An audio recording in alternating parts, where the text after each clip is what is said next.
Olá pessoal, doutora Rávila Graziani, Nutrição Prática, tudo bem com vocês? Você está com o intestino inflamado e não sabe o que fazer? Nesse vídeo eu vou te ensinar as etapas da modulação intestinal.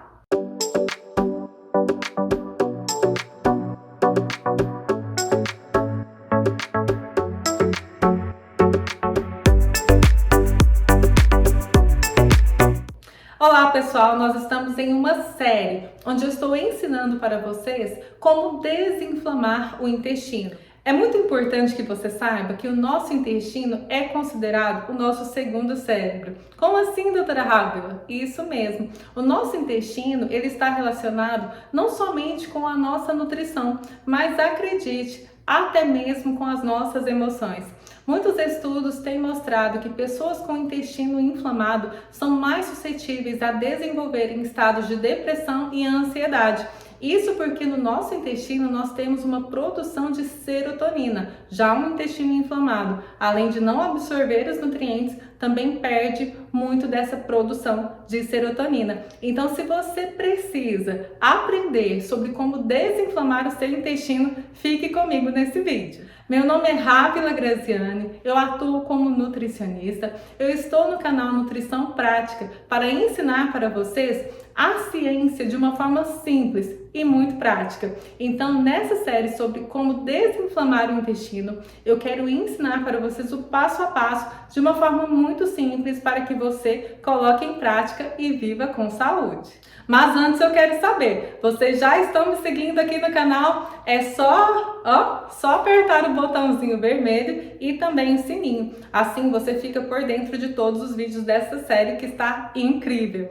Então, só para contextualizar vocês, se você está chegando agora nesse vídeo, tem um vídeo antes desse, onde eu explico como você pode identificar se o seu intestino está inflamado. Se você ainda não assistiu esse vídeo, vale muito a pena. Quando terminar esse vídeo, você volta lá para assistir. Mas quando você sabe que já está com o intestino inflamado, o que fazer? Antes disso, antes de mostrar para vocês o que fazer, eu quero mostrar para vocês um intestino saudável e um intestino inflamado lá dentro. Olha só, nós temos as células saudáveis, os enterócitos, são as células do intestino. E o certo é que elas estejam assim, bem juntinhas, bem túrgidas, bem gordinhas no bom sentido, no sentido que elas estão bem nutridas, estão juntinhas e ali elas não têm nenhum risco de permeabilidade, ou seja, elas têm ali uma proteção onde a única coisa que realmente vai passar ali pelas vilosidades intestinais são os nutrientes que nós precisamos para o nosso organismo. Agora eu quero mostrar para vocês como fica um intestino inflamado. Olha só, ele perde essa junção entre as células e justamente nessa parte onde acontece esse espaço, os vírus, as bactérias, os micro-organismos indesejáveis, os nutrientes que não deveriam ser absorvidos na sua forma inteira, começam a passar por ali. E é aí que começam as doenças causadas pela inflamação intestinal. Às vezes você não entende o quanto é importante tratar o intestino, mas sabendo disso, agora você vai entender melhor que essa é a causa de muitas doenças autoimunes. E essa é a causa também das pessoas terem viroses recorrentes, doenças recorrentes e até mesmo aumento de alergias e intolerâncias alimentares. Então muitas pessoas falam assim, nossa, tudo que eu como eu passo mal, tudo que eu como meu intestino fermenta, meu abdômen distende. É porque provavelmente já está nessa fase. Então, como tratar? Eu sempre ensino para os meus pacientes, e agora vocês estão tendo essa oportunidade de aprender também, que quando a gente tem um machucadinho que a gente consegue visualizar, o que a gente faz? Claro, a gente trata e não machuca, não é verdade? A gente deixa sarar, a gente não vai ali arrancando a casquinha. Mas no nosso intestino, muitas vezes, você pode estar começando a se recuperar e, sem saber, vai lá e tira o que seria a sua proteção. Então, as fases da modulação intestinal, elas compreendem, em primeiro lugar, a retirada de todos os agentes agressivos ao intestino. Então, essa retirada também é conhecida como remoção, em que são removidos todos os alimentos que são agressivos para o intestino. E o que seria agressivo para o intestino, doutora Rábila? Os alimentos industrializados, ricos em corantes, aromatizantes, eles são extremamente agressivos para o intestino. O refrigerante é extremamente agressivo para o intestino. O álcool também é muito agressivo para o intestino. O excesso de carne vermelha também é muito agressivo para o intestino. E agora eu vou citar alguns nutrientes que eles só serão agressivos para o intestino dentro desse quadro de inflamação intestinal, que são o glúten, a proteína do leite e as castanhas.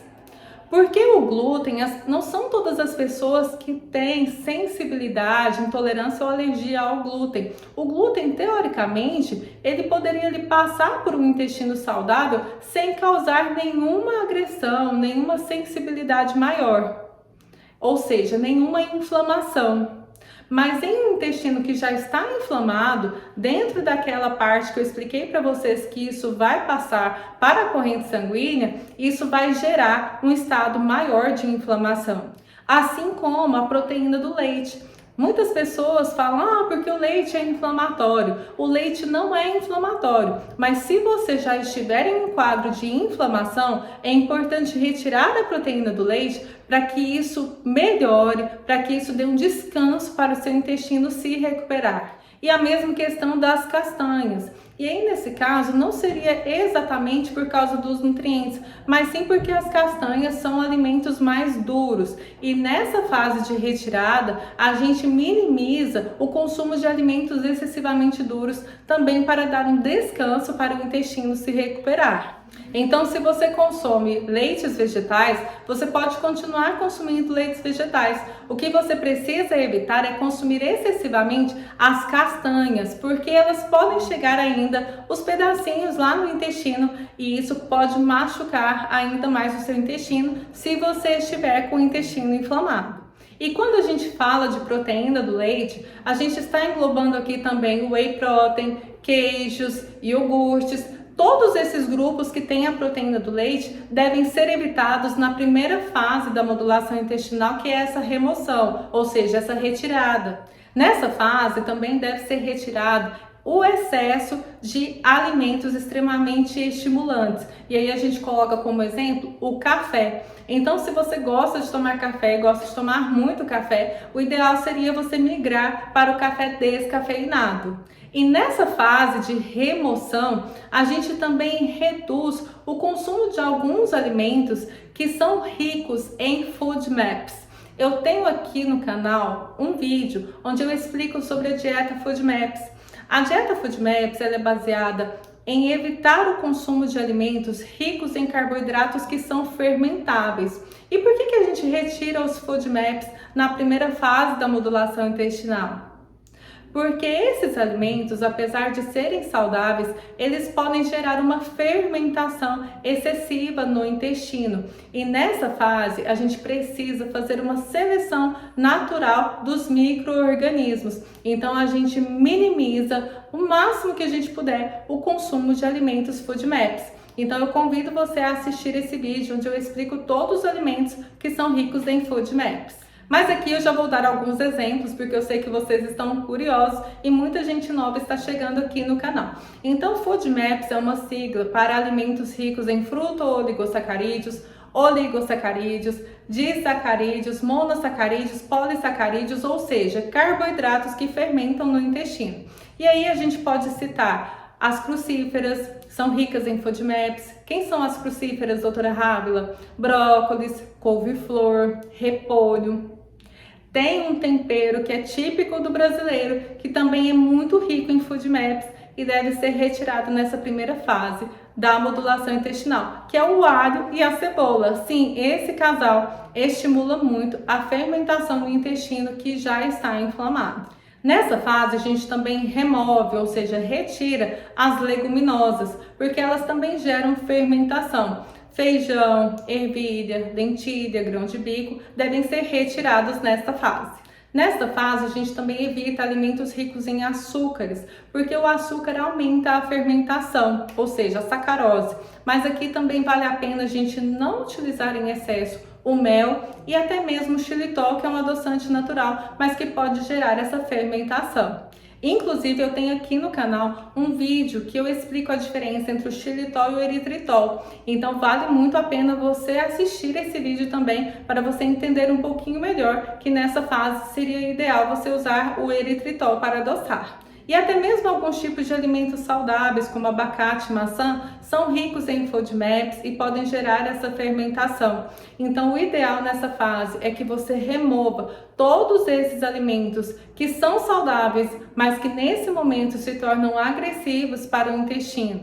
E tenha uma alimentação mais branda, com os vegetais mais cozidos, dando preferência para as proteínas de fácil digestão, como as proteínas brancas, com ênfase para peixe, frango, e também os ovos vão ser fontes importantes de proteínas para vocês. Então essa seria a primeira fase da modulação intestinal. Mas além dessa fase da retirada, ou seja, da remoção, nós temos outras fases da modulação intestinal. E eu quero continuar trazendo para vocês todas as fases. A segunda fase é a fase da reparação. A terceira fase é a recolocação. A quarta fase é a reinoculação. A quinta fase é o reequilíbrio e a sexta fase, a reavaliação. Então, continuem me acompanhando aqui para vocês aprenderem todas as fases e você pode fazer isso da melhor forma e sentir os benefícios na sua saúde.